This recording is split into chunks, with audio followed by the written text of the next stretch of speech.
Michael Jackson was performing Thriller at the Forum when he noticed 74-year-old Roberto Martinez clutching his chest in the front row. His pacemaker was malfunctioning from the powerful bass vibrations, and what happened next would change concert safety protocols worldwide forever. It was December 5, 1996, at the Forum in Los Angeles, California. Michael Jackson was performing a special charity concert as part of his History World Tour, and the energy in the legendary venue was absolutely electric. The 17,500 fans packed into every seat were experiencing what many would later call one of the most technically spectacular performances they had ever witnessed. But in the front row, center section, seat 12, a medical emergency was unfolding that would test the dangerous intersection of cutting-edge entertainment technology and life-saving medical devices with potentially fatal consequences. Roberto Martinez was 74 years old and had been a devoted Michael Jackson fan since the Jackson 5 days in the early 1970s. Roberto, a retired mechanic from East Los Angeles, had followed Michael's career through every album, every tour announcement, and every milestone. His small apartment was filled with Michael Jackson memorabilia, vinyl records, and concert photos spanning nearly 3 decades. But Roberto's path to this front-row seat at the Forum had been anything but easy. 3 years earlier, he had suffered a massive heart attack that nearly killed him while working in his garage. The damage to his heart was so severe that doctors at Cedars-Sinai Medical Center had implanted a sophisticated pacemaker to regulate his heartbeat and keep him alive. Roberto's wife of 48 years, Maria Martinez, had begged him not to attend the concert. She was worried that the excitement, the crowds, and the loud music might be too much for his fragile heart condition. "Roberto, you just had your pacemaker checked last week," Maria had pleaded with her husband. "What if something goes wrong? What if the music is too loud? What if you get too excited and your heart can't handle it?" But Roberto had been absolutely determined. "Maria, I've been waiting 25 years to see Michael Jackson perform live, and I'm not going to let a little heart problem stop me now. This might be my last chance to see the King of Pop in person." Roberto had worked extra hours at his part-time consulting job for months to save money for front-row tickets. He wanted to be as close as possible to his musical hero, to feel the full power of Michael's performance, to experience every note and every beat with maximum intensity. He had no idea that this desire for maximum intensity would nearly cost him his life. Roberto's pacemaker was a state-of-the-art device manufactured by Medtronic, designed to monitor his heart rhythm continuously and deliver precisely timed electrical impulses to keep his heart beating regularly. The device was incredibly sophisticated, with sensors that could detect Roberto's activity level and adjust his heart rate accordingly, ensuring optimal blood flow throughout his body. But like all electronic devices, Roberto's pacemaker was susceptible to electromagnetic interference, particularly from powerful low-frequency sound waves that could disrupt its delicate sensors and confuse its programming. The device's circuits could be thrown off by external electrical signals, causing it to misread Roberto's natural heart rhythm and deliver inappropriate impulses. What Roberto didn't know, and what his cardiologist hadn't fully considered, was that Michael Jackson's concerts featured some of the most powerful bass frequencies ever produced in live entertainment. The sound system at the Forum was capable of generating bass vibrations so intense that they could be felt in the chest cavity of audience members hundreds of feet away from the stage. For most people, these powerful bass frequencies were simply part of the thrilling concert experience that made Michael's music feel alive and overwhelming. For someone with a pacemaker, however, they could be absolutely deadly. When Michael Jackson began the opening notes of Thriller, the Forum's massive sound system unleashed its full technological power. Thriller was specifically engineered to showcase the deepest, most powerful bass frequencies in Michael's entire catalog. The thunderous beats that made the song feel ominous, exciting, and physically overwhelming. The bass frequencies during Thriller were measured at levels that exceeded 120 decibels and included substantial energy in the 20 to 40 Hz range, exactly the frequencies most likely to interfere with pacemaker function and cause dangerous malfunctions. As the song progressed and the bass became more intense with each verse, Roberto Martinez began feeling something he had never experienced before. Strange, irregular sensations in his chest that seemed to be synchronized with the music's powerful beat, as if his heart was trying to match the rhythm of the song in ways that felt completely wrong. At first, Roberto thought it was just the excitement of finally seeing Michael Jackson perform live after decades of dreaming about this moment. The adrenaline, the crowd energy, the sheer overwhelming nature of being so close to his idol, surely that explained the unusual feelings in his chest. But as Thriller continued building to its most bass-heavy sections, Roberto realized that something was seriously dangerously wrong. His heart felt like it was skipping beats, racing uncontrollably, and then suddenly slowing down in ways that didn't match his emotional state or physical activity. The sensations were becoming more intense and more frightening with each thunderous bass note. Roberto didn't know it, but the powerful bass frequencies were interfering with his pacemaker's sensitive electronic sensors, causing the device to misread his heart's natural rhythm and deliver erratic electrical impulses. The electromagnetic interference was essentially confusing his pacemaker's computer brain, making it think Roberto's heart needed correction when it actually needed to be left alone. As Thriller reached its most bass-heavy, technically intense section, Roberto Martinez's pacemaker began malfunctioning seriously. The electromagnetic interference from the forum's sound system was causing the device to deliver irregular, inappropriate electrical impulses, making Roberto's heart beat in dangerous, unpredictable patterns.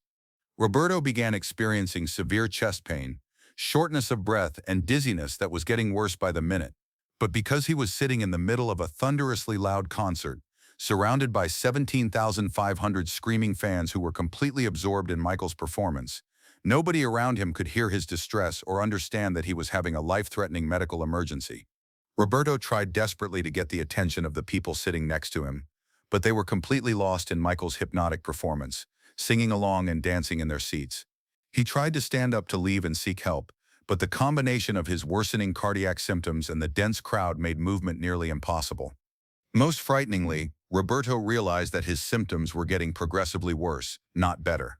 Every time the bass hit its peak intensity during the song's climactic moments, his heart responded with increasingly dangerous, irregular beats that made him feel like he was losing consciousness.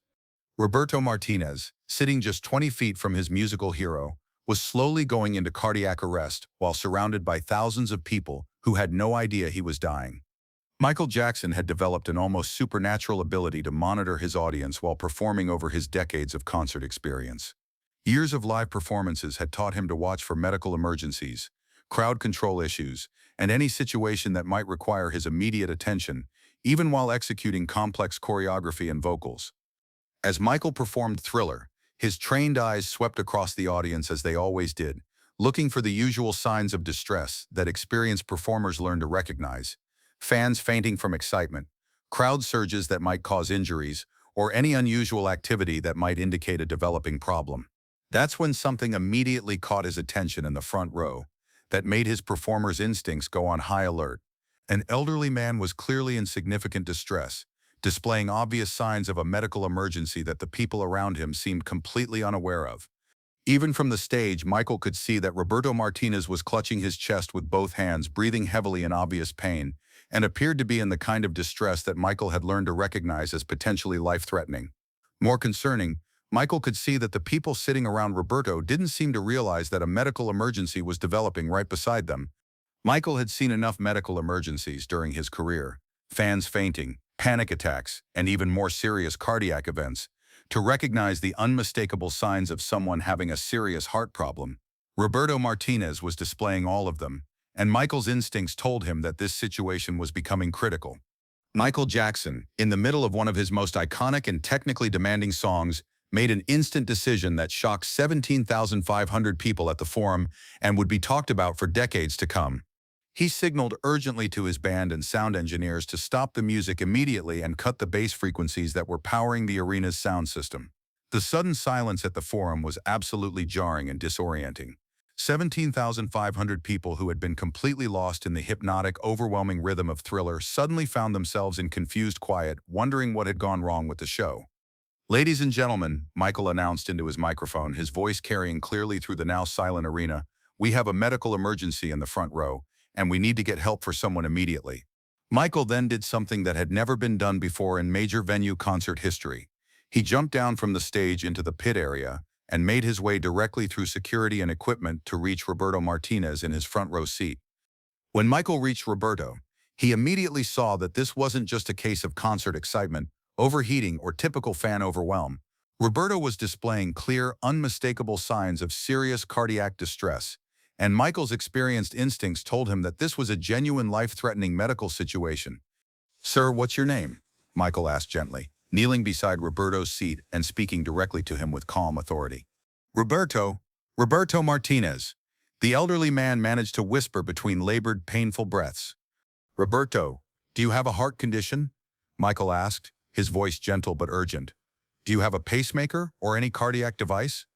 "Pacemaker," Roberto gasped, pointing to his chest. "Something's wrong with my pacemaker. It feels like it's going crazy." Michael's eyes widened as he immediately made the crucial connection that would save Roberto's life. The powerful bass frequencies from Thriller were interfering with Roberto's pacemaker, causing the cardiac emergency they were witnessing. "Get me paramedics immediately," Michael called urgently to his security team. "And tell the sound engineers to keep all bass frequencies below 80 decibels until we figure this out. This gentleman's pacemaker is being affected by our sound system." When the paramedics arrived and began examining Roberto Martinez, they quickly confirmed Michael's incredible insight. Roberto's pacemaker was indeed malfunctioning severely, delivering irregular electrical impulses that were causing dangerous cardiac arrhythmia that could have killed him within minutes. But it was Michael who had made the crucial life-saving connection between the concert's bass frequencies and the pacemaker malfunction, a connection that medical professionals on the scene had never encountered before. "Could your sound system be interfering with his pacemaker?" Michael asked the lead paramedic, sharing his theory about what was causing Roberto's crisis. The paramedic, who had never encountered this specific type of emergency before, checked Roberto's pacemaker with a handheld diagnostic monitor. "You're absolutely right," he confirmed, amazement in his voice. "The electromagnetic interference from your bass frequencies is severely disrupting his pacemaker's normal function." This was a medical emergency that nobody in the entertainment or medical industries had anticipated, a pacemaker malfunction caused by concert sound system technology that was becoming more powerful every year. Working closely with the paramedics, Michael coordinated Roberto's immediate treatment. The first step was to move Roberto away from the stage area where the bass frequencies were most concentrated and intense. But Roberto's pacemaker had been so severely disrupted by the electromagnetic interference that it needed to be reset by trained medical professionals with specialized equipment. Roberto was experiencing continued cardiac arrhythmia even after being removed from the source of the interference. His pacemaker's computer had been so confused by the sound waves that it was still delivering inappropriate electrical impulses. "We need to get him to a hospital immediately," the lead paramedic told Michael. "His pacemaker may need to be completely reprogrammed by a cardiologist." But Michael had a better idea that would save precious time. He used his extensive connections in the Los Angeles medical community to arrange for a cardiologist to come directly to the forum immediately, bringing portable equipment that could reset Roberto's pacemaker on site without the dangerous delay of transportation. Within 50 minutes, Dr. Jennifer Rodriguez from Cedars-Sinai Medical Center arrived at the forum with a portable pacemaker programming device and was able to reset Roberto's pacemaker to normal, safe function right there in the arena's medical facility. While Roberto received life-saving treatment, Michael addressed the 17,500 fans who had been waiting patiently for over an hour to understand what was happening and whether the concert would continue. "Ladies and gentlemen," Michael announced from the stage, "Roberto Martinez, a 74-year-old fan in our front row, has taught us all something very important tonight. The powerful bass frequencies in our sound system were interfering with his pacemaker and causing a life-threatening medical emergency that none of us knew was possible." Michael then made an announcement that would change concert sound engineering and venue safety protocols forever. "From this night forward, all of our concerts will include medical advisories for people with pacemakers and other electronic medical devices, and we will monitor our bass frequencies to ensure they don't pose a danger to anyone with medical implants." When Roberto's pacemaker was successfully reset and he was declared medically stable by Dr. Rodriguez, Michael invited Roberto and his wife Maria, who had rushed to the venue in panic, to watch the rest of the concert from a special VIP area with continuous medical monitoring. When Michael resumed the concert nearly 2 hours later, he dedicated the rest of his performance to Roberto Martinez and to all the fans who had taught him important lessons about responsibility and care over the years. "Roberto Martinez came here tonight because he loves music and has supported my career for 25 years, Michael told the audience. "Tonight, Roberto taught us that music and medicine need to work together to make sure everyone can enjoy the power of live performance safely." Michael then performed a carefully modified version of Thriller, with bass frequencies precisely calibrated to be safe for people with pacemakers and other electronic medical devices. The performance was just as powerful emotionally and musically, but it was engineered to protect rather than endanger Roberto and other fans with cardiac devices. Roberto Martinez's near-death experience at the Forum led to immediate, industry-wide changes in how concert venues handle audiences with medical devices. Within months, major venues across the country began posting detailed warnings about sound frequencies that could interfere with pacemakers, defibrillators, and other electronic medical implants. Concert sound engineers developed entirely new protocols for monitoring bass frequencies and electromagnetic emissions to ensure they stayed within safe levels for people with medical devices. The entertainment industry realized it had an obligation to protect all fans, not just create the loudest possible experience. The Martinez Safety Protocol, named after Roberto, became the industry standard for protecting concertgoers with cardiac devices and is now used at major venues worldwide. Michael Jackson and Roberto Martinez developed a lasting friendship that continued for the rest of Roberto's life. Michael arranged for Roberto and Maria to attend several more concerts, all with special medical monitoring and sound adjustments to ensure Roberto's complete safety.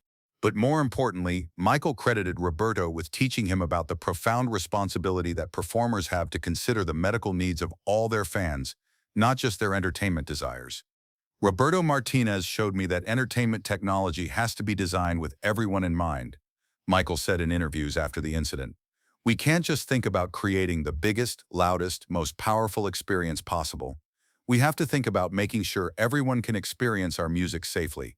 Today, every major concert venue in the world has detailed protocols for managing sound frequencies around people with medical devices, directly inspired by Roberto Martinez's experience at the Forum. Modern pacemakers are also designed with significantly better shielding against electromagnetic interference, partly because of the awareness raised by Roberto's case.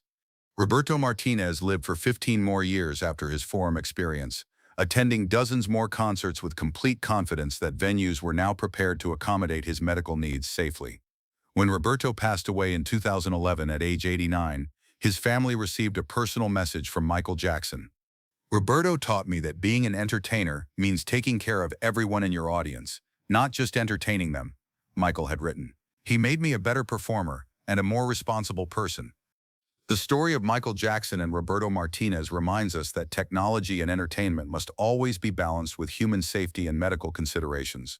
Michael could have simply had Roberto removed from the venue and continued with his show as planned. Instead, he recognized that this was a systemic problem that needed to be solved for Roberto and for thousands of other fans with similar medical conditions around the world.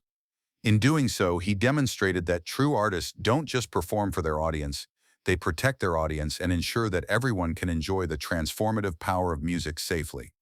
Today, there's a medical advisory posted at every entrance to the Forum that includes detailed information about sound frequencies and medical devices.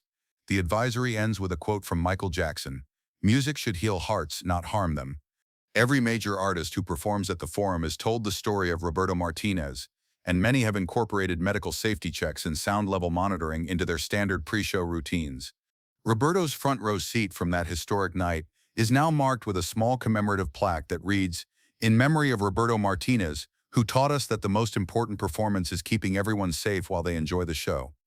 The concert where Michael Jackson saved Roberto Martinez's life proved that the most important technology isn't the equipment that creates the loudest, most powerful sound. It's the wisdom to know when to turn the volume down to save a life. Sometimes the most powerful bass line is the one you're willing to stop playing when someone needs help. And sometimes the greatest performance is the one you interrupt to save a fan's life.